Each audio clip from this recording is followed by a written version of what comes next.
Hello everyone, good morning. Welcome to our channel Current Event Explainer, a initiative from UPSC aspirants community. ठीक है? We discuss daily the Hindu very elaborately on this channel. Okay? So today's date is 6th Feb 2024. Okay? So before discussing the Hindu, कुछ points मैं clear कर देता हूं आपको. ठीक है? वो पॉइंट्स ये हैं कि आपको इस डिस्कशन देखने के बाद, ठीक है, आपको इस डिस्कशन के बाद कोई और दूसरा एनालिसिस देखने की जरूरत बिल्कुल भी नहीं पड़ेगी, ना आपको न्यूज़पेपर पढ़ने की जरूरत पड़ेगी. ठीक है? We cover every article very elaborately. We create article into a story form. हम आर्टिकल को स्टोरी में कन्वर्ट करते हैं.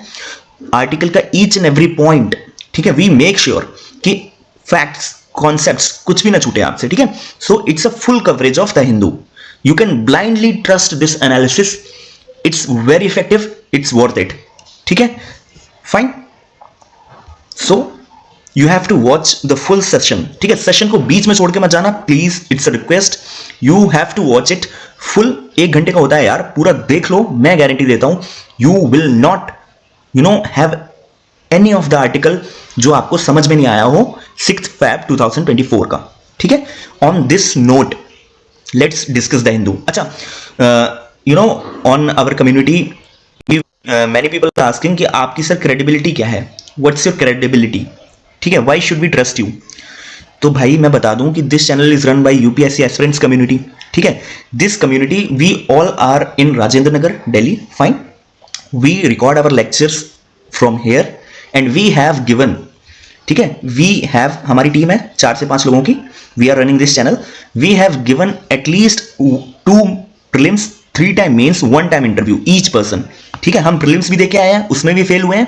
हमने मेंस भी लिखा है, हम उसमें भी फेल हुए हैं. हमने इंटरव्यू भी लिखा है, हम उसमें भी फेल हुए हैं. ठीक है? तो we have the experience of failing in this process of UPSC and we have allotted a lot of time in studying this Hindu newspaper in our initial days when we started preparing back in 2019-20. yeah, तो हमें पता है ना कि हिंदू हम पूरा पढ़ तो लेते हैं. ठीक है? Still I read Hindu fully, but new aspirants they can't grab the things. मतलब हिंदू आज पूरा पढ़ा उन्होंने 1.5 घंटा लगा के, लेकिन उनको कुछ समझ में नहीं आया कि हिंदू से लेना क्या था उनको. ठीक है? तो बस यही काम हम कर रहे हैं यहाँ पे. It's totally free. हम कोई कोचिंग इंस्टीट्यूट के द्वारा बैक्ड नहीं है. We are running on our own. ठीक है? मतलब हम भी मतलब we are just like you. We are also like aspirants. ठीक है? हम अपने लैपटॉप पे बैठ के रिकॉर्ड करते हैं, हिंदू पढ़ते हैं, एनालिसिस करते हैं. उसके बाद we provide you with the most effective analysis. ठीक है?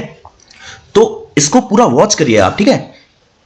इसके बाद आपको हिंदू पढ़ने की जरूरत नहीं पड़ेगी, आई गारंटी यू. ठीक है? Lot of hard work has been given to prepare this analysis. Fine. ठीक है? On this note let's discuss. बीच में सेशन छोड़ के नहीं जाना है. Okay? Let's discuss. Fine. So guys, today's date is 6th Feb 2024. Okay? तो as usual हम स्टार्टिंग में सबसे इंपॉर्टेंट आर्टिकल डिस्कस करते हैं. Important means text and context के, एडिटोरियल के और साइंस सेक्शन के. ठीक है? तो we will directly switch on to science section. Fine. ठीक है? Where is the science section? So we directly switch on to science section. Fine. Just a minute. ठीक है? Okay. Here is the science section. ठीक है? Today's news in the science section is about unusual cabbage mutation that could boost crop yield. ठीक है? Now let me tell you, ये article है आपकी जो कैबेज है ना, वेजिटेबल, गोभी जिसको हम कहते हैं. ठीक है? इसमें इसके जीन्स में एक म्यूटेशन हुआ है जिसकी वजह से इसकी क्रॉप यील्ड बढ़ गई है. ठीक है? आर्टिकल का समरी मैं दूंगा. ठीक है? In a few minutes. अभी एक वीडियो प्ले होगा. फाइन. वीडियो इस आर्टिकल पे बेस्ड है, विजुअल्स के साथ है video, which provides you the whole summary. ठीक है? वीडियो का पर्पस ये है कि आप वीडियो के फॉर्म में पूरे आर्टिकल को समझें, बिकॉज ये साइंस सेक्शन वाले आर्टिकल ना थोड़े टेक्निकल होते हैं. तो वी मेक श्योर कि we provide you the video visuals के फॉर्म में, so that you can retain more. Okay? Fine. So just watch this video. ठीक है? उसमें पूरा समराइज होगा ये article. Fine. After that I will be giving you the summary. Okay? Video play होने जा रहा है, watch it. Imagine a cabbage that doesn't behave the way it should. That's where our story begins. 44 years ago, a peculiar cabbage plant was discovered. This was no ordinary cabbage. It had a genetic mutation that stopped it from producing pollen.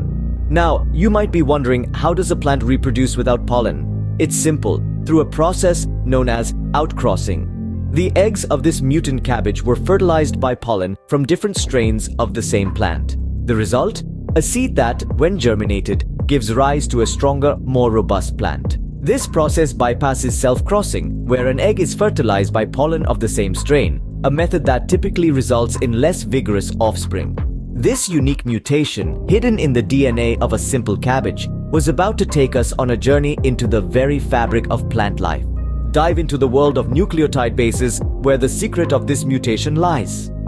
In the realm of DNA, a molecule composed of two lengthy strands. Each strand is woven from 4 compounds known as nucleotide bases. These are adenine, cytosine, guanine, and thymine, or simpler, A, C, G, and T. An A on one strand forms chemical ties, known as hydrogen bonds, with a T on the other, and similarly, a C pairs with a G. These bonds hold the two DNA strands together. Now imagine if a tiny portion of this intricate structure is deleted.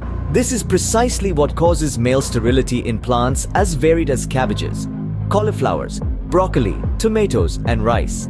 But this mutation doesn't affect the rest of the plant's health, nor its ability to produce seeds when fertilized by pollen from a different strain.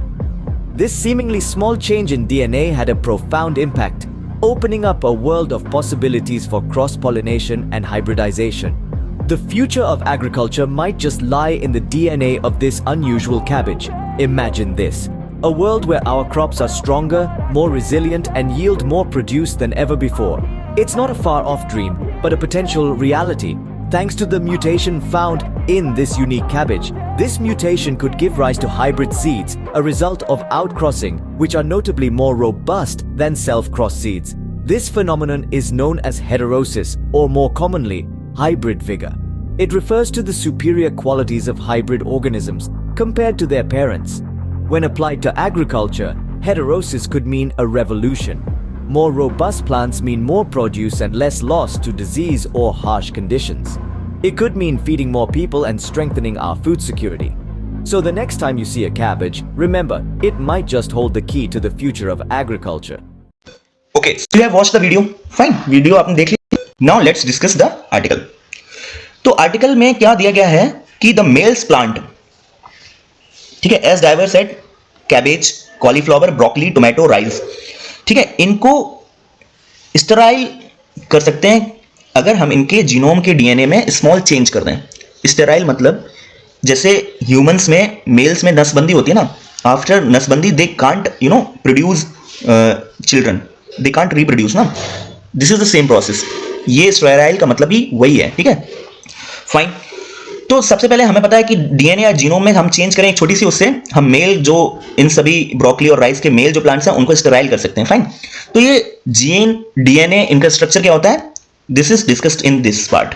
ठीक है, so let's discuss this. What is this DNA? DNA is a molecule consist of 2 long strands.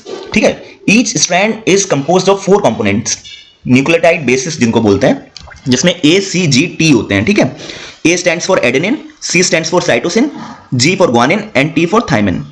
Simple है, इसको ऐसे समझिए आप. Let's come to this. ठीक है, this is the picture of DNA. ठीक है, यहां पे आपको डीएनए दिख रहा है. ठीक है, डीएनए ये डबल स्ट्रैंड स्ट्रक्चर है. एक स्ट्रैंड ये दिख रही है आपको, जो मेरा पेन को फॉलो करिए आप. This is the one strand and the second strand is this. ये सेकंड स्ट्रैंड है. ठीक है, ये 2 स्ट्रैंड है और जो इनके बीच में ये लिंक है ना, ये है बेस पेयर. इसको बेस पेयर बोलते हैं. This is base pair. Fine. अब ये बेस पेयर में क्या है कि दिस इज आरएनए. क्लियर है, ये आरएनए है. अब बेस पेयर में क्या है कि यहां पे देखिए आप, ये जो ए है ना, एडेनाइन, ये हाइड्रोजन बॉन्ड बनाता है टी के साथ. T stands for thymine. ठीक है, और सी बॉन्ड बनाते हैं जी के साथ, हाइड्रोजन बॉन्ड, मतलब सी जी के साथ पेयर होता है और ए टी के साथ पेयर होता है. फाइन. तो ये पेयरिंग हमें कहां पे मिल रही है इस स्ट्रक्चर में? ये है पेयरिंग. ये अपना टी ए के साथ पेयर्ड है. You see T is red, so here is T and paired with A. ठीक है, क्लियर है. And here you see this blue and green. This blue is cytosine C paired with G guanine. ठीक है, अब ये pairing होती कैसे? This pairing is done through hydrogen bonds. ठीक है, हाइड्रोजन बॉन्ड के थ्रू ये पेयरिंग होती है. T is basically a nucleobase of DNA. ठीक है, इसको जब पेयरिंग करवाते हैं ए से, तो उनके बीच में एक हाइड्रोजन बॉन्ड होता है जो पेयर करता है. ठीक है, this is the hydrogen bond which provides the pairing. Clear है? आपको डीएनए का स्ट्रक्चर क्लियर हो गया। डीएनए में बेस पेयर किसको बोलते हैं? क्लियर है? ATCG, ठीक है, ये किससे ज्वाइन होते हैं? TA से होता है, GC से होता है। क्लियर है? फाइन, स्ट्रक्चर इज क्लियर, यहां तक की स्टोरी क्लियर है? ठीक है, अब देखते हैं हम 44 साल पहले, ठीक है, एक कैबेज प्लांट मिला जिसके अंदर नेचुरल म्यूटेशन पाई गई। ठीक है, म्यूटेशन क्या होता है कि जब ये डीएनए पेयर में कहीं पे ये वेल डिफाइंड स्ट्रक्चर है, जब यहां पे कहीं म्यूटेशन होके जो ये चीज डीएनए के अंदर स्टोर्ड है ना, वो चेंज हो जाती है। ठीक है, जैसे कोई कोडिंग आप करते हैं ना कंप्यूटर में, तो आपकी कोडिंग का एक पोर्शन उठा के मैं चेंज करके अपनी कोडिंग डाल दूं इसमें, तो उसको कह देंगे म्यूटेशन हो गया आपकी कोडिंग में, आपके वेब पेज की कोडिंग में। ऐसे ही डीएनए में जो बाय बर्थ आपको डीएनए मिला है, ठीक है, उसमें जब इन्वायरमेंटल फैक्टर्स के द्वारा म्यूटेशन हो जाता है ना, जो इन्फॉर्मेशन है वो म्यूटेट कर जाती है, स्ट्रक्चर हल्का से चेंज हो जाता है ना, तो उसको म्यूटेशन कहते हैं। ठीक है, ऐसे ही 44 साल पहले कैबेज के प्लांट में म्यूटेशन पाया गया। ठीक है, अब उस म्यूटेशन से क्या हुआ? म्यूटेशन से ये हुआ कि प्लांट ने अपनी ability to make pollen lose कर दी। अब ये पॉलिन क्या होता है? Basically pollen is a just like a in males you have the sperm ना, just on the same basis. ठीक है, आप इसी को जस्ट रेप्लिकेट करिए प्लांट के केस में। ठीक है, male sperm is just like a pollen, ठीक है, in the plant case, and this pollen goes to egg and फर्टिलाइजेस the plant and you can see the offspring. ठीक है, तो ये म्यूटेशन ने पॉलिन बनाना बंद कर दिया। इससे क्या हुआ? मेल स्टेरलाइज हो गया। ठीक है, ये ऊपर हमने पढ़ा था ना कि मेल स्टेरलाइज हो गया स्मॉल अगर आप पार्ट जीनोम का चेंज कर दो, और ये पार्ट चेंज कैसे हुआ? म्यूटेशन के द्वारा। ठीक है, क्लियर? यहां तक की स्टोरी आपको क्लियर है ना? Okay, let's move forward. तो इस म्यूटेशन का नाम क्या दिया गया जिसने पॉलिन या मेल स्टेराइल कर दिया था? MSCD1। ठीक है, ये म्यूटेशन का नाम है। अब म्यूटेशन के इफेक्ट से ये हुआ कि मेल स्टेराइल हो गया। ठीक है, उसके अलावा कोई डिफेक्ट नहीं हुआ प्लांट में। फाइन, मेल स्टेराइल हुआ तो जो एग है ना म्यूटेंट प्लांट का, मतलब ये कैबेज अगर प्लांट है तो इसके अंदर ही आपको मेल पॉलिन मिलेगा और इसके अंदर ही फीमेल का एग मिलेगा। तो ये सेल्फ फर्टिलाइजेशन का प्रोसेस होता है, मतलब एक ही प्लांट के पॉलिन अपने ही प्लांट के एग में फर्टिलाइज होकर एक नया प्लांट क्रिएट करते हैं, इसको सेल्फ फर्टिलाइजेशन कहते हैं। ठीक है, तो जब ये मेल पार्ट इस प्लांट का म्यूटेशन के द्वारा इनफर्टाइल हो गया, स्टेराइल हो गया, ठीक है, तो इसके पास प्लांट के पास सिर्फ एग बचे हैं। ठीक है, अब इन एग को अगर आपको फर्टिलाइज करना है तो आपको दूसरा कोई कैबेज प्लांट लाके उसके पॉलिन के थ्रू इसको एग के इस प्लांट के एग को आपको फर्टिलाइज करना पड़ेगा। ठीक है, वो ये यहां पे दिया गया है। क्लियर? तो eggs are being fertilized by pollen from plants of other strain. ठीक है, a process called out crossing, इसको आउट क्रॉसिंग कहते हैं। जब आप इस वाले प्लांट के एग को दूसरे प्लांट के पॉलिन से लाके फर्टिलाइज करते हैं तो उसको बोलते हैं आउट क्रॉसिंग। क्लियर है? Out crossing is clear? Fine. अगर आप सेम प्लांट के पॉलिन और सेम प्लांट के एग को फर्टिलाइज कर देते हैं तो उसको बोलते हैं सेल्फ क्रॉस। ठीक है, फाइन। अब जब ये आप आउट क्रॉस सीड्स, जब आप आउट क्रॉस करते हैं ना, मतलब इस प्लांट के एग को दूसरे प्लांट के पॉलिन से फर्टिलाइज करवाते हैं ना, तो उससे जो सीड्स निकलती है ना, जो नया प्लांट बनेगा ना इनसे फर्टिलाइजेशन से, और जो नया प्लांट बनके उसकी जो सीड्स होंगी उनको बोलते हैं आउट क्रॉस सीड्स। ध्यान से सुनना, बहुत अच्छा कॉन्सेप्ट बताने जा रहा हूं। ठीक है, सेशन को बीच में नहीं छोड़ना है। ठीक है, क्लियर है? तो ये आउट क्रॉस सीड्स बनी इस प्लांट से, ठीक है, जो कि आउट क्रॉसिंग से बना था। जो इसकी प्लांट की सीड्स होंगी ना, उनको ही हम हाइब्रिड सीड्स कहते हैं। Let me discuss very important thing here कि आपका जो ग्रीन रेवोल्यूशन हुआ था ना, ग्रीन रेवोल्यूशन में जो HYV सीड्स यूज की गई थी ना, उनके पीछे की साइंस भी यही है, सेम साइंस है। ठीक है, उनको भी हाइब्रिड सीड्स या हाई यील्डिंग वैरायटीज बोलते हैं। ठीक है, these are hybrid seeds. Fine, उनके पीछे भी साइंस सेम ही है। ठीक है, आपको आउट क्रॉस सीड्स, ठीक है, आउट क्रॉस ब्रीडिंग करवा के जो सीड्स मिलती हैं वो हाइब्रिड सीड्स होती हैं। ठीक है, और इस प्रोसेस को क्या बोलते हैं? हेटेरोसिस। ठीक है, क्लियर है? इस प्रोसेस को हेटेरोसिस बोलते हैं। फाइन। अब ये म्यूटेशन में कौन सा, this is the technical aspect which is given about mutation जो कैबेज में हुआ है, which is not needed from our point of view, our perspective, our UPSC exam, we don't need it. Trust me, छोड़ दो इसको, कोई जरूरत नहीं है। ठीक है, इस वाले पैरा में द मिसिंग बेस पेयर, मतलब जो म्यूटेशन हुआ है उससे यहां का मैं सिंपल वर्ड्स में समझा देता हूं आपको। जो म्यूटेशन हुआ है उससे ना कैबेज में एक बेस पेयर एक जगह पे वो मिस कर रहा है। ठीक है, उस म्यूटेशन की वजह से एक बेस पेयर मिस हो गया है उनके डीएनए में, कैबेज के, ठीक है, गोभी के। तो उस वजह से क्या हुआ?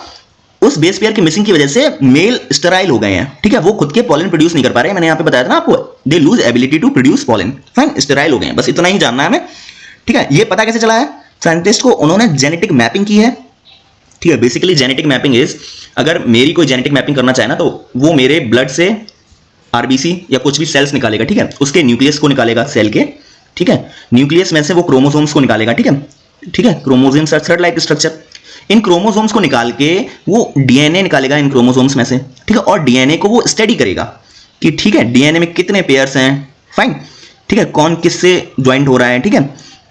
तो उस पूरी डीएनए स्टडी को हम जेनेटिक मैपिंग कहते हैं, ठीक है। इसी जेनेटिक मैपिंग के दरमियान साइंटिस्ट और जेनेटिस्ट ये बताते हैं कि ये वाला जीन म्यूटेटेड है या इस वाले जीन में ये वाला डिसीज है जो जेनेटिक है, ठीक है, इससे सारा हमें पता चलता है, ठीक है। तो जेनेटिक मैपिंग के थ्रू पता लगाया कि बेस पेयर कौन सा मिस कर रहा है म्यूटेशन के दरमियान होने से, ठीक है, और उसी बेस पेयर की वजह से plant can't produce pollen, fine. ये आर्टिकल क्लियर है, ठीक है। मेल स्ट्राइल अब फाइन बैलेंस में क्या दिया गया है इस वाले कॉलम में, इसमें ये दिया गया है कि देखो मेल स्टेराइल हो चुका है, फाइन, लेकिन आपको जो नेचुरल इन क्रॉसिंग होती है ना, यहां पे मैंने पढ़ाया था ना आपको अभी, यहां पे जो नेचुरल इन क्रॉसिंग होती है ना, सेल्फ क्रॉस जो होता है ना, मतलब सेम प्लांट का एग और सेम प्लांट का पॉलन जब आपस में फर्टिलाइज हो जाते हैं ना, तो उसको सेल्फ फर्टिलाइजेशन या सेल्फ क्रॉस कहते हैं। तो ये आर्टिकल ये कह रहा है कि आपको इस सेल्फ फर्टिलाइजेशन और सेल्फ क्रॉस और आउट क्रॉस के बीच में फाइन बैलेंस लेके चलना है, ठीक है, सो that you don't enter into a problematic situation जिससे कि ये प्लांट सारे इन्वेसिव स्पीसीज बन जाएं या ये अपने आप में बहुत ज्यादा लार्ज स्केल में रिप्रोड्यूस करने लगे, ठीक है। इसलिए आपको फाइन बैलेंस लेके चलना है, fine. We have done with the science section, now let's move on to text and context, ठीक है। Just wait, let's move on to text and context. What is the article in text and context, ठीक है। तो इस वाले text and context article के लिए एक वीडियो प्ले होने जा रहा है, उसको आप देखिए, ठीक है, जो कि आर्टिकल को समराइज करेगा बहुत ही सिंपल टर्म्स में और आपको ज्यादा देर तक मेमोरी में रिटेन रहेगा, फाइन। तो आपको वो वीडियो देखना है, पूरा का पूरा वॉच करना है, उसके बाद मैं इस आर्टिकल को समराइज कर दूंगा। तो वीडियो प्ले होने जा रहा है अभी, watch it right now, fine. Session को बीच में छोड़ के नहीं जाना है, ध्यान रखना है इस बात को, क्लियर है, ठीक है। वीडियो वॉच करिए आप। What if we told you that a strategic chess game is unfolding on the global stage, where the pawns are towns and regions and the players are major powers? One such chessboard is Myanmar. Here, a complex tapestry of control is being woven, with ethnic armed organizations and the People's Defense Forces holding sway over many towns. A recent significant event was the capture of Paletwa, a town in the Chin state situated on Myanmar's western borders with Bangladesh and India, by the Arakan army. This isn't just a territorial shift, it has broader implications, notably for the Indian government's Kaladan multimodal transit transport project in Myanmar. This project, already grappling with significant delays, could face even more challenges due to the developments in Paletwa.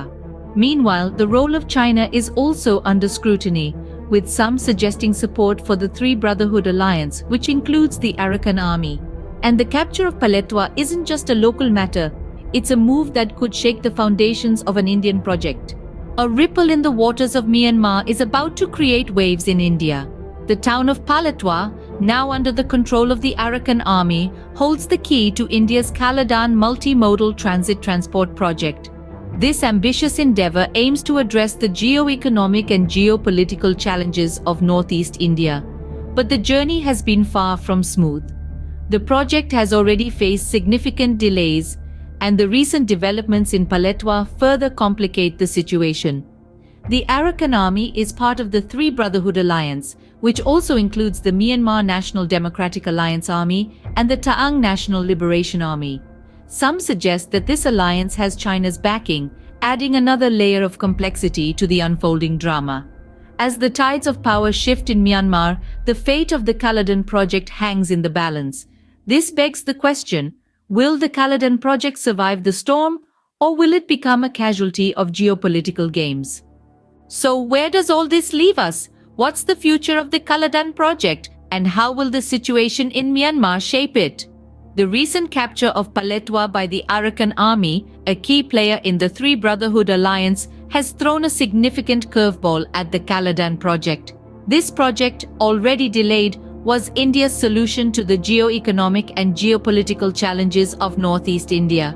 But now, its future hangs in the balance. If the current control of Paletwa persists, it could lead to an indefinite halt of the Kaladan project, impacting India's strategic plans. Conversely, if the Myanmar government regains control, it could potentially expedite the project's progress. And what about China? Rumors of their support for the Three Brotherhood Alliance could mean they're playing a much larger game, with significant implications for the region's power dynamics. As we keep our eyes on this unfolding geopolitical chess game, one thing is certain: the moves made in Myanmar are echoing across the region, and the world is watching. ठीक है, फाइन, you have watched the video. Now let's discuss the summary of this article. Myanmar civil war and India's interest. मतलब Myanmar में एक civil war चल रहा है, उसकी वजह से इंडिया के इंटरेस्ट पे क्या इफेक्ट पड़ रहा है. ठीक है, उस बारे में है ये आर्टिकल. तो स्टोरी क्या है हम समझ लेते हैं. ठीक है, आर्टिकल की बैकग्राउंड क्या है. 2021 में वहां की डेमोक्रेटिक गवर्नमेंट को हटा के म्यांमार की मिलिट्री रूल स्टैब्लिश हो गया था 2021 में. ठीक है, अब मिलिट्री रूल स्टैब्लिश हुआ तो वहां पे जो एथनिक आर्म्ड ग्रुप्स हैं, अब ये एथनिक आर्म्ड ग्रुप्स क्या होते हैं, सिंपल तरीके से समझो आप. जो हमारे यहाँ नक्सल है ना, नक्सलाइट्स, ठीक है, वो भी आपको एक तरीके के एथनिक आर्म्ड ग्रुप्स या आर्म्ड ऑर्गेनाइजेशंस ही हैं, वो तो सेम म्यांमार में भी एग्जिस्ट करते हैं. ठीक है, तो एथनिक आर्म्ड ऑर्गेनाइजेशंस ने मिलिट्री जो वहां पे जिसने सत्ता पलट की थी ना, उस मिलिट्री के खिलाफ वो ऑपरेशंस कर रही हैं. मतलब they are fighting against the military. ठीक है, वो उनके साथ कंटिन्यूअस कॉन्फ्लिक्ट में एंगेज हैं. Fine, clear. ठीक है, कॉन्फ्लिक्ट चल रहा है एथनिक ग्रुप्स और मिलिट्री के बीच में. तो इसकी वजह से इंडिया के जो इंटरेस्ट हैं वो दांव पे लग गए हैं अब. मतलब this conflict are creating problem for Indian interest in Myanmar. ठीक है, इस वाले कॉलम में कॉन्फ्लिक्ट का डिस्क्रिप्शन दिया गया है कि कौन से एथनिक ग्रुप और मिलिट्री जो म्यांमार की है उनके बीच में कहां पे कॉन्फ्लिक्ट चल रहा है, which is not needed from our point of view, क्योंकि हमें म्यांमार की पॉलिटिकल क्राइसिस से बिल्कुल डीपली अंदर जाके नहीं पढ़ना है कि for example Arakan ethnic group, ठीक है, पलातवा रेसिडेंट्स वगैरह, ये सब हमें नहीं पढ़ना है ना. तो directly we will switch on to India's stake. अब इंडिया के इंटरेस्ट कैसे स्टेक पे लग गए हैं, आपको पता है कि हमारा एक मल्टी मॉडल ट्रांसपोर्ट प्रोजेक्ट चल रहा है म्यांमार में. ठीक है, जिसको हम कहते हैं कलादान मल्टी मॉडल प्रोजेक्ट. ठीक है, अब कलादान मल्टी मॉडल प्रोजेक्ट मैं समझा देता हूं आपको. कलादान मल्टी मॉडल प्रोजेक्ट जो है ना, वो क्या करेगा, आपके कोलकाता सिटी को वाया सी रूट, ठीक है, सी रूट के थ्रू आपके म्यांमार के सितवे पोर्ट से जोड़ेगा. ठीक है, उसके बाद यहां से जाएगी एक रेल लाइन पलातवे तक, जो कि म्यांमार में भी लोकेटेड है. ठीक है, उसके बाद बाई रोड हम एंटर करेंगे इंडियन टेरिटरी में, मिजोरम में. ठीक है, और एजोल तक. मतलब हमारे नॉर्थ ईस्ट को, जो हमारा नॉर्थ ईस्टर्न पार्ट है ना इंडिया का, उसको एक और रूट मिल रहा है via sea through Myanmar to north eastern states. ठीक है, ये कलादान मल्टी मॉडल प्रोजेक्ट है. फाइन, क्लियर है. इसमें कोलकाता टू सितवे शिपिंग होगी, मतलब यहां से यहां शिपिंग के थ्रू जाएंगे. ठीक है, उसके बाद Sittwe to Paletwa inland water transport होगा. सॉरी, ये Sittwe to Paletwa railway line नहीं है, इनलैंड वाटरवे ट्रांसपोर्ट है, जिसमें एक रिवर इन्वॉल्व है जिसको हम कलादान रिवर कहते हैं. ठीक है, उसी के नाम पे ये प्रोजेक्ट पड़ा हुआ है. ठीक है, कलादान रिवर के थ्रू ये इनलैंड वाटर ट्रांसपोर्ट होगा. फिर पलेतवे टू इंडो म्यांमार बॉर्डर, ये रोड है. पलेतवे टू इंडो म्यांमार बॉर्डर यहां तक जोरेनपोई तक रोड है.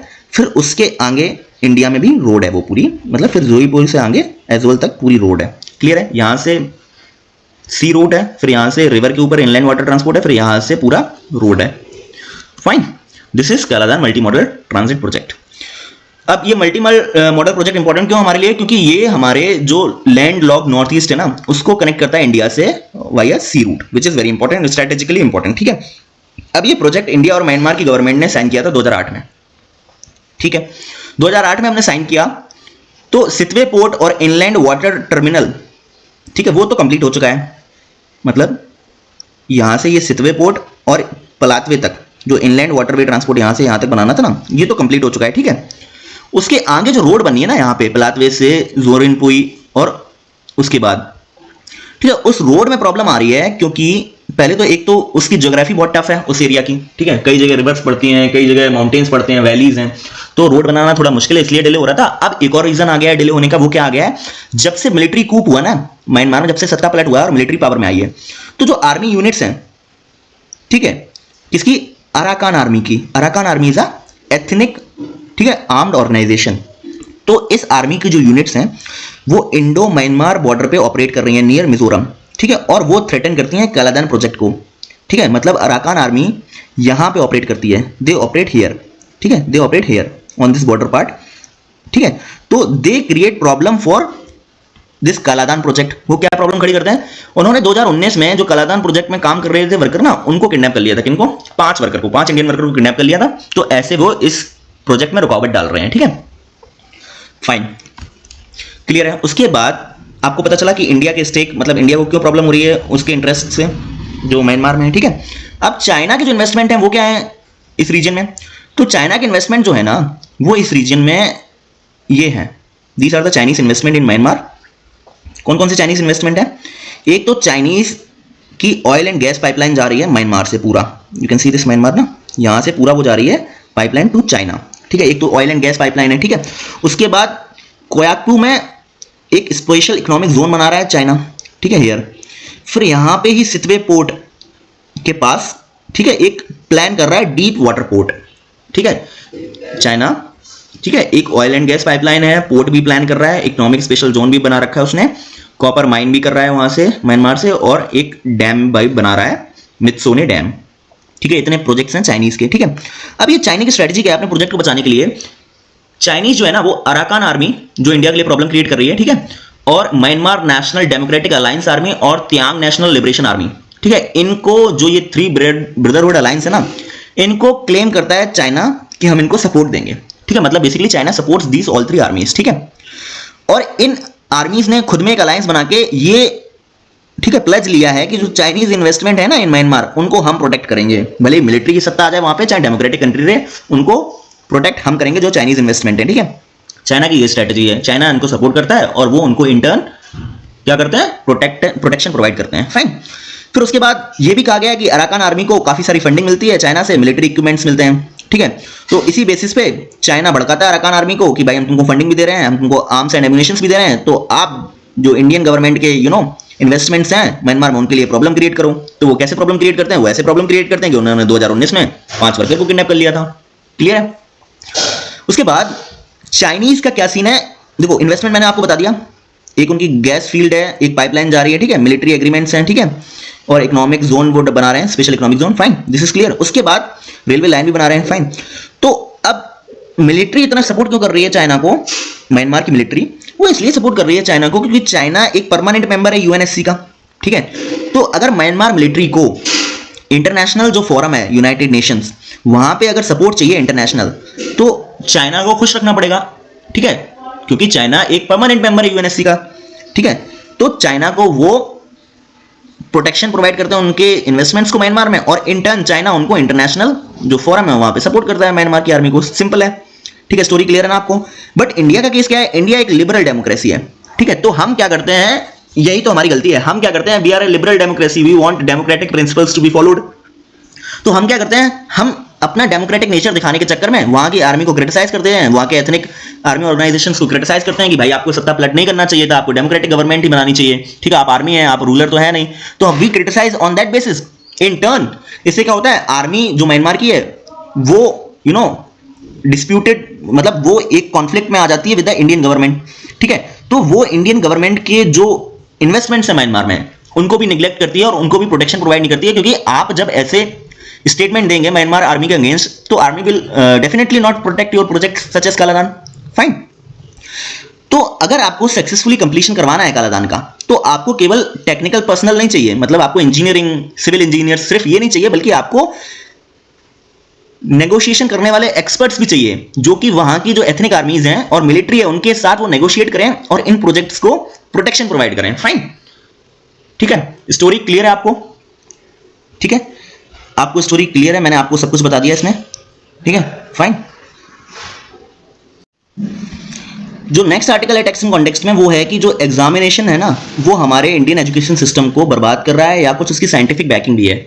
मतलब what is the rational behind, ठीक है, टेकिंग एग्जामिनेशंस, मतलब जो आप 10th में बोर्ड एग्जाम देके आए हो ना, 12th में बोर्ड एग्जाम देके आए हो, उनके पीछे का रैशनल क्यों है, क्यों करवाती है गवर्नमेंट ये एग्जाम, ठीक है। क्या ये इंडियन एजुकेशन सिस्टम में कुछ इंप्रूवमेंट ला रहे हैं ये एग्जामिनेशंस, लेट्स डिस्कस।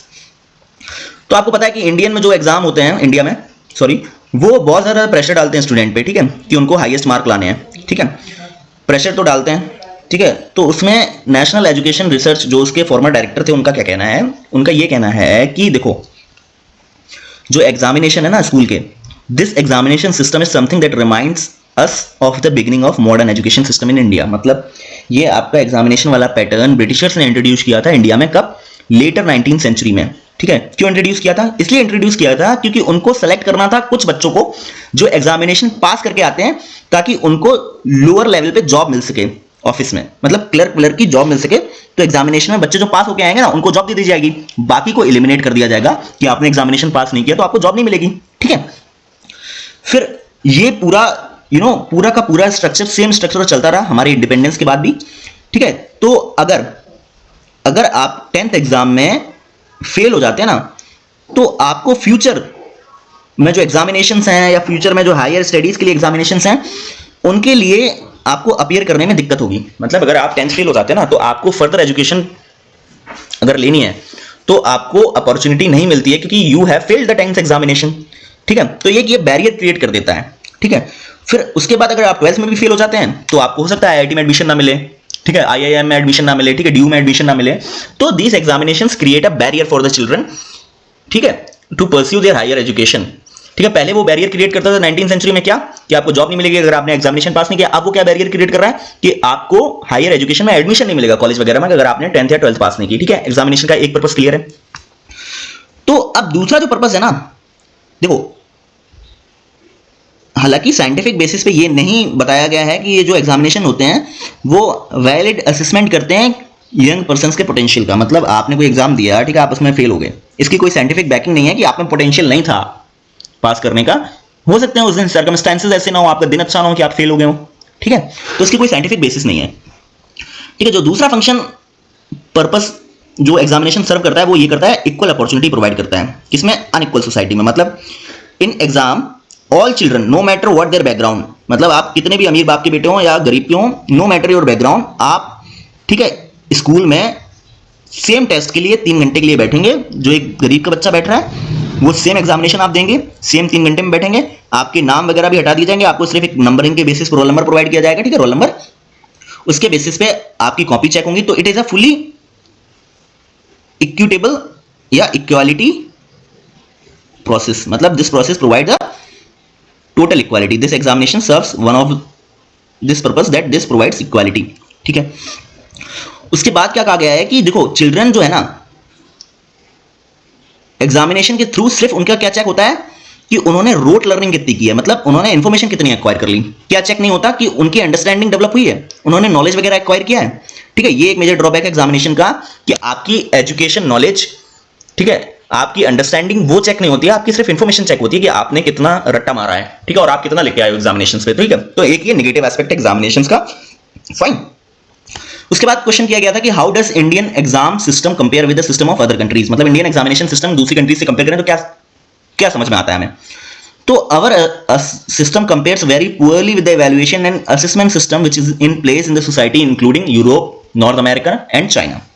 मतलब हमारा सिस्टम बहुत ही गड़बड़ है इन कंट्रीज के कंपैरिजन में। ठीक है, इन कंट्रीज में चिल्ड्रन की डीप अंडरस्टैंडिंग, ठीक है, उन पे फोकस किया जाता है। और इनको टीचर्स को, जो इन कंट्रीज में टीचर्स है ना, उनको भी प्रोवाइड किया जाता है कि teachers should have the deep understanding कि बच्चा कैसे पढ़ता है, उसको कैसे चीजें बतानी है, कैसे समझाना है, और बच्चे की ग्रोथ को कैसे आपको एसेस करना है। मतलब बच्चे की ग्रोथ को कैसे आपको यू हैव टू वैलिडेट कि आप उसको बच्चे की ग्रोथ को आप टाइम टू टाइम चेक कर रहे हैं कि हाँ बच्चा ग्रो हो रहा है। ठीक है, उसके उन्होंने प्रॉपर अंडरस्टैंडिंग सिखा रखी है अपने टीचर्स को, किसमें? यूरोपियन वगैरह सोसाइटीज में। बाकी इंडिया में क्या दिक्कत है, इंडिया के जो टीचर्स है ना उनमें कोई ऐसी अंडरस्टैंडिंग वाला सीन ही नहीं है, कोई ऐसा प्रोग्राम ही नहीं है जो उनको ये अंडरस्टैंडिंग प्रोवाइड करवाता हो। जो हमारे यहाँ टीचर भर्ती के जितने भी एग्जामिनेशन होते हैं उनमें समय क्या होता है कि आपको इस एग्जाम को पास करना है, इसमें 100 क्वेश्चन होंगे MCQ टाइप के, वो आप सारे चेक करवा लो। अगर आप मेरिट लिस्ट में आते हो तो you will be allotted a school, you will be a school teacher. लेकिन उनकी बच्चों की समझने की अंडरस्टैंडिंग को चेक नहीं किया जाता है जब टीचर्स की भर्ती होती है। ठीक है, फाइन, क्लियर है, ये मेजर डिफरेंस है हमारे और यूरोपियन सिस्टम में। उसके बाद क्या है कि नेशनल एजुकेशन पॉलिसी 2019 में आई थी ना, वो क्या कुछ चेंज करेगी एग्जामिनेशन पैटर्न में। तो राइटर्स का ये कहना है कि देखो जो बोर्ड है ना उसने पिछली 20 से 25 साल में ना ये देखा है कि उसके पास स्टाफ ही नहीं है। ठीक है, मतलब बेसिकली आपने एजुकेशन पॉलिसी बना दी, ठीक है, 2019 की, फाइन, आपने एजुकेशन पॉलिसी बनाई, आपने काफी सारी चेंजेस ला दी, लेकिन आप ये भी तो देखिए कि एजुकेशन जो सेक्टर है ना इंडिया का, उसमें इंफ्रास्ट्रक्चर ही नहीं है प्रॉपर। जो स्टेट बोर्ड्स हैं, यहाँ पे जो मैं बात कर रहा था बोर्ड्स की, स्टेट बोर्ड्स हैं जैसे यूपी बोर्ड, MP बोर्ड, इनके पास इतना स्टाफ ही नहीं है, इतनी फैकल्टी नहीं है कि वो प्रॉपर एजुकेशन या मॉनिटर कर सकें, बच्चों को प्रोवाइड करवा सकें। वो इंफ्रास्ट्रक्चर में लैक कर रहे हैं। तो आपको एजुकेशन पॉलिसी तो fine, it will create some impact, but with that you have to also see कि एकेडमिक इंफ्रास्ट्रक्चर होना चाहिए सारे स्टेट्स में, और यहां तक कि सीबीएसई और आईसीएसई के पास भी इंफ्रास्ट्रक्चर इतना नहीं है एजुकेशन का। फाइन, ठीक है। तो फिर उन्होंने नेक्स्ट यहां पे क्या कहा है कि आई डोंट नो कि ये जो एग्जामिनेशन है वो रोट लर्निंग या मेमोरी से बेसिक कॉन्सेप्ट्स में कब चेंज होंगे, मतलब बच्चों को बेसिक कॉन्सेप्ट्स के क्वेश्चन पूछे जाए एग्जामिनेशन में, that is more important, it is more effective, ना कि उनसे डायरेक्ट क्वेश्चन ऐसे पूछे जाएं जो कि मेमोरी बेस्ड हो, which are on rote learning. आप आइए, रट के आइए और सीधा एग्जाम में लिख दीजिए, पास हो जाइए। अगर examination doesn't check the basic concepts, fine, एक ये प्रॉब्लम है, ठीक है, क्लियर है। तो we have discuss this article. इस आर्टिकल की स्टोरी क्या बनी? स्टोरी है सारा एग्जामिनेशंस के अराउंड। तो एग्जामिनेशंस जो प्रेजेंट एग्जामिनेशन स्कीम है वो ब्रिटिशर्स लाए थे, कब लाए थे? 19th सेंचुरी में, ठीक है। तो ब्रिटिशर्स का क्या पर्पस था कि भाई उनको क्लर्क लेवल पे जॉब देनी थी, तो उन्होंने कुछ एग्जामिनेशन बनाया कि इस एग्जामिनेशन को आप पास करिए, जो पास करेगा उनको क्लर्क की जॉब मिल जाएगी, ठीक है, और जो नहीं पास करेगा वो एलिमिनेट हो जाएगा। तो वही सिस्टम अभी तक चला आ रहा है, बस चेंज क्या हुआ है? चेंज ये हुआ है कि अगर आप 10th पास नहीं करते हो, ठीक है, आप 12th पास नहीं करते हो, तो आपको आगे कॉलेजेस में एडमिशन नहीं मिलेगा, हायर एजुकेशन में, यहाँ पे जॉब में नहीं मिलता था, यहाँ पे आपको एजुकेशन में नहीं मिलेगा, ठीक है। और हमारे एजुकेशन सिस्टम, सॉरी, हमारा जो एग्जामिनेशन सिस्टम है वो किस पे बेस्ड है? रोट लर्निंग पे। आप रट्टा लगा के आइए, एग्जाम में लिखिए, पास हो जाइए। आपकी अंडरस्टैंडिंग, आपके बेसिक कॉन्सेप्ट्स को चेक ही नहीं करता है हमारा एग्जामिनेशन, ठीक है। इट्स फाइन कि नेशनल एजुकेशन पॉलिसी कुछ चेंजेस ला रही है, लेकिन हमारे कंट्री में इतना इंफ्रास्ट्रक्चर नहीं है, एकेडमिक इंफ्रास्ट्रक्चर, जो कि एजुकेशन को बेटर कर सके। फाइन, स्टोरी क्लियर है आपको? Now let's turn to editorial. Text and context is completed, now we are going to deal with the editorial, ठीक है। एडिटोरियल में आज कौन सा आर्टिकल आया था? एक आर्टिकल जो एडिटोरियल में आया है वो पहला आर्टिकल है sanitation miracle in rural India. मतलब इन्होंने, राइटर ये है ना professor, this is professor of management rural Gujarat में, ठीक है। इतना इंपॉर्टेंट नहीं लिखा है इन्होंने, बट मैंने फिर भी हाईलाइट किया हुआ है because I found these things which can be used in your mains answer. इसमें कुछ डेटा दिया गया है, ठीक है, तो इसको आप देख लीजिएगा। मैं अभी बताने जा रहा हूं आपको। बेसिकली सैनिटेशन के बारे में बात हुई है, कहां पे? ग्रामीण क्षेत्रों में भारत के, ठीक है। तो सैनिटेशन मतलब क्या होता है? सैनिटेशन वर्ड का मतलब क्या है वो पहले मैं समझाता हूं आपको। देखो, सैनिटेशन मतलब होता है कि आपका बाथरूम, ठीक है, आपका वॉशरूम, मतलब जब आप टॉयलेट वगैरह जाते हैं, और आपके कपड़े धोने की जगह, नहाने की जगह, और आपके बर्तन वगैरह धोने की जगह, ये सारे इंक्लूडेड होते हैं सैनिटेशन में। मतलब आपकी टॉयलेट वगैरह से लेके सारा कुछ, दिस कम अंडर सैनिटेशन। इसमें जो फैसिलिटीज होती है ना वो सैनिटेशन कहलाती हैं, ठीक है। क्लियर? सैनिटेशन का मतलब क्या होगा? तो ये जो सैनिटेशन है ना, access to water and sanitation, वो गोल 6 है। किसमें? 17 जो एसडीजी है ना यूनाइटेड नेशंस के, उनमें से एक गोल है सैनिटेशन का, गोल नंबर 6, ठीक है। ये डेटा याद रखना है, फाइन। उसके बाद 1986 में, हिस्ट्री क्या है इसकी, 1986 में एक स्कीम चला करती थी जिसका नाम था subsidised central rural sanitation programme, ठीक है। उसको 1999 में चेंज कर दिया गया, क्या नाम रख दिया गया? टोटल सैनिटेशन कैंपेन, ठीक है। उसके बाद 2014 में, ये इंपॉर्टेंट नहीं है, हमें याद नहीं रखना, बस मैंने हिस्ट्री बतानी थी, बता दी, ठीक है। बट हमें जो याद रखना है वो ये है कि 2014 में public sanitation programme mission level पे चलाया गया, और उसका नाम क्या दिया गया? स्वच्छ भारत मिशन ग्रामीण और ओपन डेफिकेशन फ्री, ठीक है। 2019 में इंडिया ओपन डेफिकेशन फ्री, ठीक है। ये दो स्कीम्स चलाई गई गवर्नमेंट के द्वारा मिशन मोड पे, ठीक है। अब इन स्कीम्स का डेटा क्या है? देखो, एक तो गवर्नमेंट ऑफ इंडिया के अकॉर्डिंग अगर डेटा देखा जाए तो कंट्री में 39% 2014 के कंपैरिजन से 100% 2019 में सैनिटेशन इंप्रूव हुआ है। मतलब सैनिटेशन कवरेज 100% हो चुकी है एज पर गवर्नमेंट इन 2019, ठीक है। और अभी कौन सा चल रहा है? अभी चल रहा है फेज 2 ऑफ स्वच्छ भारत मिशन ग्रामीण, ठीक है। उसका फेज 2 चल रहा है। फेज 2 में क्या है? फेज 2 में ये है कि फोकस होगा कि सस्टेनेबिलिटी प्रोवाइड करवाई जाए, और जो सॉलिड और लिक्विड वेस्ट मैनेजमेंट है ना, उनको सस्टेनेबली मैनेज किया जाए, ठीक है। ये फेज 2 में है, ठीक है। मतलब जो घरों से कचरा आता है ना, गीला कचरा और सूखा कचरा, solid waste and this liquid waste, तो इनको सस्टेनेबली सेपरेट करना है, इनको मैनेज करना है और उनको प्रॉपरली डिस्पोज करना है। ये सेकंड फेज का काम है किसका? स्वच्छ भारत मिशन ग्रामीण का, ठीक है। और गवर्नमेंट ने एक चीज और एम की है, पहले ओपन डेफिकेशन फ्री था 2019 में, अब ओपन डेफिकेशन फ्री प्लस कर दिया है 2024-25 के लिए। मतलब 85% of villages in India have become open defecation plus. मतलब ओपन डेफिकेशन मतलब जो बाहर the persons who go outside their home, not in majorly in toilets but in open fields for their nature's call, ठीक है, उसको replace करके हमें ये अवेयरनेस लानी है कि we have to go to toilets, ठीक है, build in homes for open defecation. मतलब for nature's call we have to go to toilets, not to open fields. Fine, this is open defecation, और इसको free बनाना है, ठीक है। Clear है this article, this data is clear. उसके बाद फाइन, तो ये आर्टिकल हमने डिस्कस कर लिया है। Now let's go to second article in text and context. NSSO का डेटा है 2012 का, बिल्कुल याद नहीं रखना है आपको, बहुत पुराना डेटा है, बस आर्टिकल समराइज करने के चक्कर में मैं आपको बता रहा हूं, फाइन, कोई जरूरत नहीं है याद रखने की, ठीक है, फिर भी मैं बता देता हूं आपको कि देखो 59% जो रूरल हाउस होल्ड थे ना, उनके पास तो टॉयलेट ही नहीं था 2012 में, ठीक है, बिफोर स्वच्छ भारत मिशन ग्रामीण, ठीक है, उसके पहले की बात हो रही है 2012, और उसमें से 4% ऐसे थे, ठीक है, इंडिविजुअल्स जिनके पास टॉयलेट थी बट वो उनका यूज नहीं कर रहे थे, मतलब आपके घर में टॉयलेट बनी हुई है फिर भी आप टॉयलेट में ना जाके आप फील्ड में होके आ रहे हो फॉर नेचर्स कॉल, ऐसा क्यों हो रहा था? ये रीजन बताया गया रिपोर्ट में कि या तो वो टॉयलेट फंक्शन नहीं कर रही है, ठीक है, या तो फैसिलिटी बहुत ज्यादा अनहाइजीनिक है और क्लीन नहीं है, ठीक है, और कुछ पर्सनल रीजंस भी थे, इसलिए लोग यूज भी नहीं कर रहे थे जबकि उनके घर में टॉयलेट बनी हुई थी, ठीक है। फिर एक और सर्वे कंडक्ट हुआ था बाई अस, इन्होंने कंडक्ट किया था, ये कोई यूनिवर्सिटी के प्रोफेसर हैं, with due respect to Professor G, but from UPSC point of view, we don't need to discuss what he has collected his data because we don't have the credible backing. He is not a government organization, ठीक है, तो we will not discuss this. हालांकि मैंने highlight कर रखा है, आप PDF Telegram से डाउनलोड करके इसको पढ़ लेना हाईलाइटेड पोर्शन को, बट इंपॉर्टेंट नहीं है, आप स्किप भी कर सकते हो, fine, no problem, not at all, ठीक है, क्योंकि इन्होंने खुद डेटा सिलेक्ट किया है ये, ठीक है, कोई जरूरत नहीं है, ठीक है। उसके बाद इस हेडिंग के अंदर कि house hold size and social norms, उसमें क्या बताया गया है कि देखो अपना जो मॉडल है ना वो क्या कहता है कि आप इकोनॉमिक कंडीशन इंप्रूव कर दो, आप एजुकेशन इंप्रूव कर दो और आप टॉयलेट बना दो लोगों के लिए, तो वो टॉयलेट में जाना स्टार्ट कर देंगे, फाइन, ओपन डेफिकेशन में जाएंगे नहीं, फिर टॉयलेट में जाना स्टार्ट कर देंगे।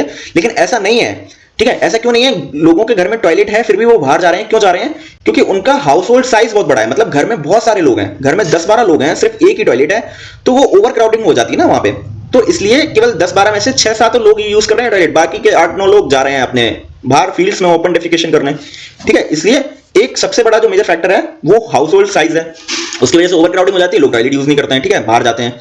उसके बाद जो दूसरा प्रोग्राम है ना वो ये है कि कुछ सोशल नॉर्म्स ऐसे हैं, ठीक है, जो प्रॉब्लम क्रिएट करते हैं और जो लोगों को मजबूर करते हैं कि वो बाहर जाके ओपन डेफिकेशन करें, या फिर उनके यहाँ ऐसा ट्रेडिशन बना हुआ है कि वो बाहर जाके ओपन डेफिकेशन करें, टॉयलेट को यूज ना करें, ठीक है। वो क्या सोशल नॉर्म्स है we will discuss here, fine. उससे पहले यहाँ एक चीज और बताई गई थी कि जो फेज 2 प्रोग्राम चल रहा है ना स्वच्छ भारत मिशन का, फेज 2 में जो हाउस होल्ड है उनको मल्टीपल टॉयलेट्स भी अलॉट होनी चाहिए, ठीक है, लार्जर देन सर्टेन साइज, जो कि ये क्राइटेरिया है नहीं फेज 2 में। तो इन्होंने अपनी स्टडी से बताया प्रोफेसर साहब ने कि आपको एक क्राइटेरिया और डालना चाहिए। क्या क्राइटेरिया डालना चाहिए? कि हम मल्टीपल टॉयलेट्स बनाएंगे जिसमें हाउस होल्ड नंबर ज्यादा है, मतलब जिसमें 10-12 लोग हैं ना, उनके लिए हम एक टॉयलेट नहीं 2-3 टॉयलेट बना देंगे, ठीक है। ये भी प्रोविजन होना चाहिए था स्वच्छ भारत मिशन में, ठीक है। फिर जल जीवन मिशन तो आपने लॉन्च कर ही रखा है कि आप घर घर टैप वाटर पहुंचाएंगे 2024 तक, ठीक है, it's fine, it will provide water for the sanitation, clear है। उसके बाद जो सोशल नॉर्म्स है ना, that also act through social networks, play a significant role in toilet construction and use. How they play? For example, in an upper caste dominated village, जहां पे upper caste ज्यादा रह रही है ना, lower caste were found to have high brokerage, मतलब जो lower caste थी ना वहां पे देखा गया है कि अपर कास्ट वाले जो लोग हैं उनके यहां तो बहुत अच्छी टॉयलेट्स बनी है, ठीक है, they are going into toilets, but this lower caste people they generally avoid construction of toilet in their homes, they go for open defecation, ठीक है। एक तो ये सोशल नॉर्म का कनेक्शन मिल गया आपको टॉयलेट से, फाइन। फिर उसके बाद सैनिटेशन बिहेवियर पे भी ये कनेक्शन है, किसका? सोशियो इकोनॉमिक क्लासेस का, मतलब आपका सोशल और इकोनॉमिक स्टेटस क्या है ये भी डिपिक्ट करता है आपके सैनिटेशन बिहेवियर को। तो उसमें एक NARSS का सर्वे हुआ था, ठीक है, उन्होंने डेटा निकाला है कि जो हाईएस्ट टॉयलेट है वो अपर कास्ट में है और जो शेड्यूल कास्ट में है वो लोएस्ट है, 95% और 97% अपर कास्ट के पास टॉयलेट है, ठीक है।